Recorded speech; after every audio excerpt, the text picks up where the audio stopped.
I was a little taken aback by this. I listened to this at about 4 a.m. today, and I was a little bit taken aback by this comment. And I go, you know what? It's early. You need to calm down and not take it so personally. Here's Ross Tucker about how bad the Browns are. He doesn't think they're actually that bad. And he goes, well, what were you expecting in the first place? I don't think that bad. And listen, I'm not a Browns fan. I don't live in Cleveland. I don't watch every snap they take while it's happening live. I get all that. And if I were a Browns fan, I'd be super frustrated too, you know, but welcome to the club. What do you think Ravens fans are thinking right now? They're the Baltimore Ravens, Super Bowl favorites. They're 1-5. The Miami Dolphins, you know, they thought they had playoff hopes. I mean, no offense to Browns fans listening, but the teams that are 1-5, the Browns are pretty far down the list in terms of preseason expectations for what they would do this year. They probably could have, would have, should have won another game, you know, whether it was the Cincinnati game or the Minnesota game, but they also could have very easily lost the Green Bay game. I kind of feel like the Browns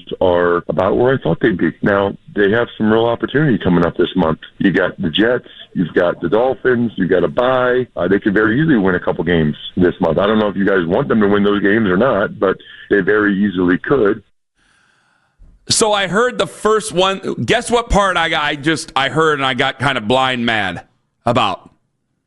And then I had to calm down and go, Ross is good at what he does, and he's a smart guy, and he's a nice guy. You need to relax. It's 4:10 in the morning. Relax. You're just angry. Which part do you think I heard and I got mad about? The welcome to the club part is what I got mad about with what Ross said, because I'm going, wait a minute, whoa.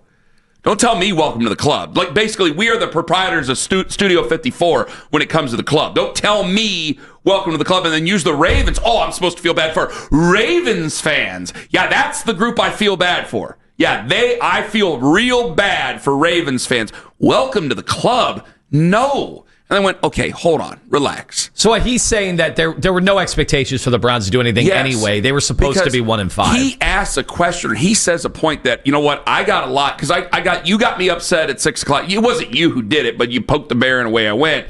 6 o'clock on Monday, I got upset. And then later on in the show, I got upset. I had two separate moments of a tantrum. And I did get a lot of people going, well, Ken, like our buddy Ben Axelrod over at Awful Announcing and a couple other people like, hey, you expected him to be like this, didn't you? Why are you so upset? And I go, guys, I love the Browns.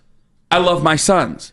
If I have a son that I expect to be an idiot and do silly things, I'm still disappointed when he's an idiot and does silly things. That doesn't change. I still get agitated that my son, who I have hope for, and every now and then does a couple of things right, and it looks like he's on his way to living a stable life, and then he just messes up again, and I got to deal with his problems again and bail him out of trouble again. I still get mad about it. So it's that it's a sports analogy, but it's still a relationship. Like, I'm still going to be frustrated over 1-5. For the analogy to be accurate for you, it would have to be right before the first day of school. You talk yourself into, I think he could do Harvard Law. No. I think my son could do Harvard Law, because that's what you did with the Browns the day before the season started. No. You said they were going to win 8 games. You said they were going to win 9 games. I thought he said 9. I said 8 games. Yeah. I said the universe. I said I think it could be me. I think you go to Akron. I didn't say Harvard Law. Harvard Law is the Super Bowl, sir. No. I think you got a little excited right before because your son was showing some aptitude. I was hoping, no, that's not true. I was hoping 8 wins. Maybe I could get him in with Tony, or maybe I can get him in with somebody and teach him a trade and get him going in the right direction, okay? I was kind of hoping that. That was not what I was hoping for the Cleveland Browns. Don't accuse me of that. That wasn't happening if we're making these analogies here. But you hope, because you're going, hey, they did get it together once. They did get it together. Hey, finally Billy's got himself a job. Finally he's got it. Maybe he's going to make something of himself. No, got stoned, forgot to go to work. Missed his 90-day period. They said to hell with you, goodbye. And now I got to deal with you again in my basement. Like, that's what the Browns are. So just because in the back of my mind I go, yeah, Billy's going to mess it up, and here we go again. In the back of my mind, I probably think that doesn't mean I'm not frustrated and upset when he doesn't do what he's supposed to do. Doesn't mean I'm not frustrated and upset going, where did I get it wrong? Where did Andrew get it wrong? Where did Kevin get it wrong? Where did I get all this wrong? Like, there's still a feeling to it. Don't you understand? Like, just because I expected it to go this way doesn't mean I got to like it or accept it. That's what I think. Now, no offense to Ross, because he did use the Dolphins scenario. I'm like, yeah, you know what? The Dolphins got a lot closer to the playoffs and things like that, and I can understand their frustration. So their fan base, that's more apt. The Ravens, no. Zero sympathy whatsoever. Kiss my ass on Euclid. No way. No. Other than that, I can understand where he was coming from there. But the welcome to the club thing, it rubbed me the wrong way. Rubbed me the wrong way. I'm just being honest with you guys. More on that in a moment. I asked Lima, am I right to be upset? Am I wasting my time and yours about being upset? This got brought up a little bit on Monday. But, you know, when Ross Tucker, and I just thought the comparison to the Ravens fans was not the good one. And listen, I respect Ross Tucker, eraser phrase, all that stuff. I just happen to disagree on this. You can't tell me welcome to the club. We own the club. We are the proprietors of the club of disappointment when it comes to a Browns when it comes to an NFL season. And you can't one side tell me, you know, there's a lot of people out there who've given up on all of it. Okay, but I'm not supposed to be upset about 1-5 because the defense has played relatively well for the most part. It's still ranked amongst the top of the NFL. We can argue about whether or not they are. Fine. I know I guess I found some Jim Schwartz truthers some way, somehow, but you know, that's for another day maybe. The defense has played well enough to win football games. Your offense is as bad as it's ever been since 1999, and I think worse than the 1999 offense. This is beyond a disappointment.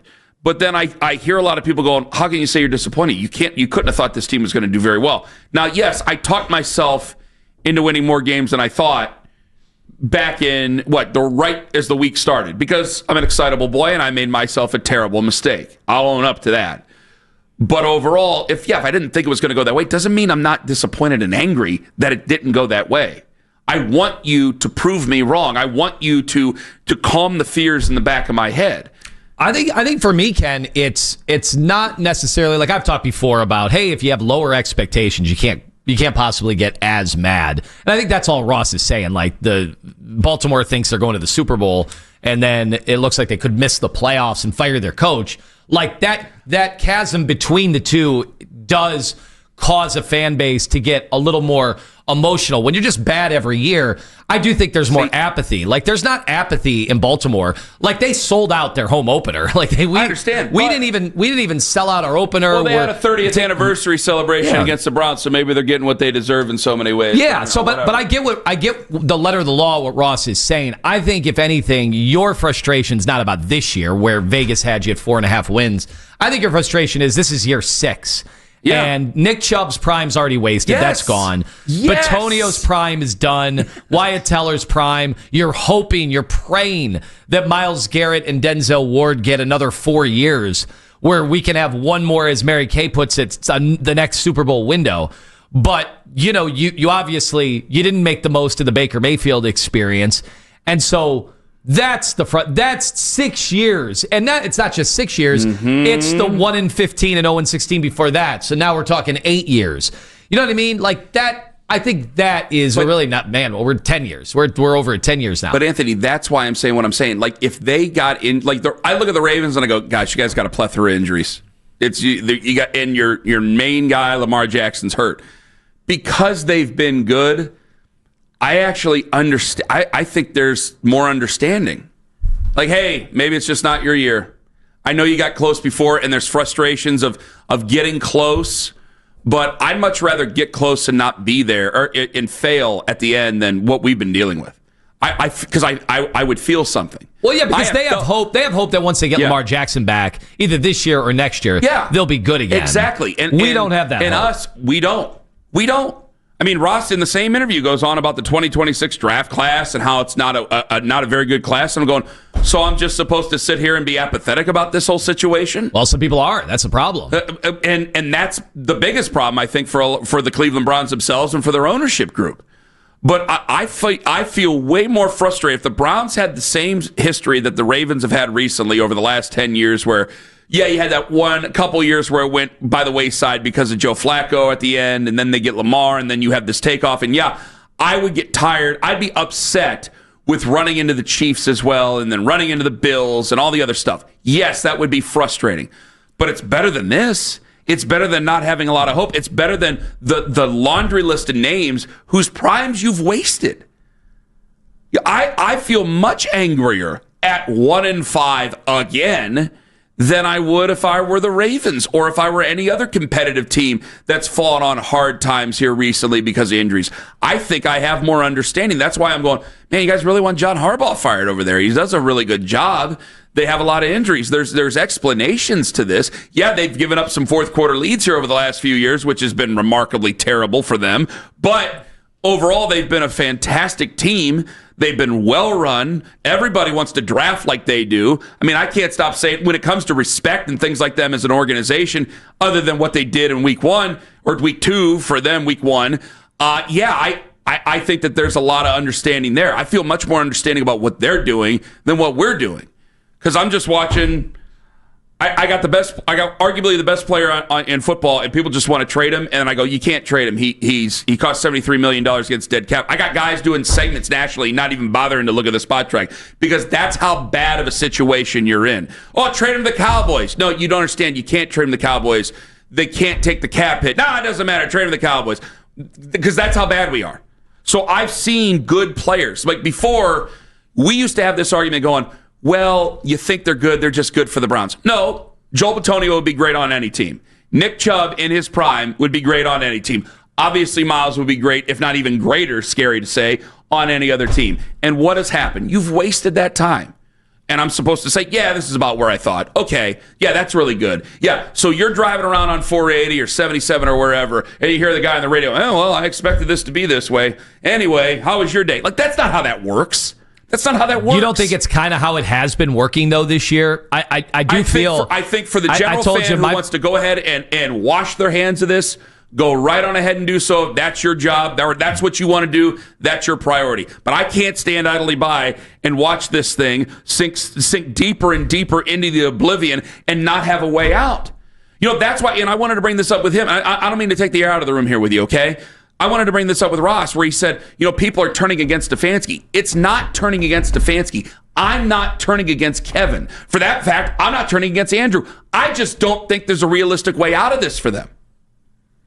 What's the journey? Because you don't think they can fix it. So that is turning against them. It's not turning it. I want them to do it. I just can't see a way that they do. I would love to not fire anybody. I'd love to do a lot of things that aren't possible in life. Because I don't think it's possible for them. I don't think they can, and therefore that's why they need to go. See, it's not even that. If you don't think they can do the job, then you want somebody to do the job for them, right? You're just afraid to say it. No, because it would just be a fresh start, and I would be just as worried about the new people coming in. Well, sure. That's my difference. Yeah, you never know. And the Browns are not in an advantageous position. Unlike the Patriots, where they had Drake May and so Mike Vrabel, that job was a desirable job. This will not. I do not think this will be a desirable job. Well, because we've been through that in the past. Obviously, yes. Now I could try to put lipstick on it and try to say 2 whatever. 1st round picks, but. Again, when you have a draft class of quarterbacks that we don't know about, frankly, I mean, there's some, it seems, some niceness in there, but that's draft talk, and we got plenty of time to do that. What I'm pointing out is, like, you say, like, oh, you don't think they're going to do it, so you want them to go. No, because I don't have a lot of faith that it's going to be fixed. But I just, you might have to make the move if you're the Browns, because it's just, it can't keep going this way.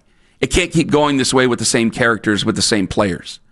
You have to go in a different direction. You're going to have to start fresh. You're just because I don't see it realistically doing it. You hear it. You hear what? You're struggling with it because you like them personally. I'm not struggling with anything. I'm telling you the truth. You know they can't do the job, and so if they can't do the job, then you know you have to move on. You can get. You just don't want to say it. You can get members of my personal family, and I don't think they could do that. You can hire me, and I don't think I could do the job. If you let go of Kevin and Andrew, go, Ken, you're running the team. I'd go, where do I start and where will that finish? Like, what do I take on with this? Wait, you're saying you don't think it's going to give me any amount of time? You're saying you don't think anybody out there can do that? There's no person who can help fix this? Before, there were guys that you got excited about. I don't know if there's anybody I'm excited about. That's realistic at this time. Well, you've just lost hope.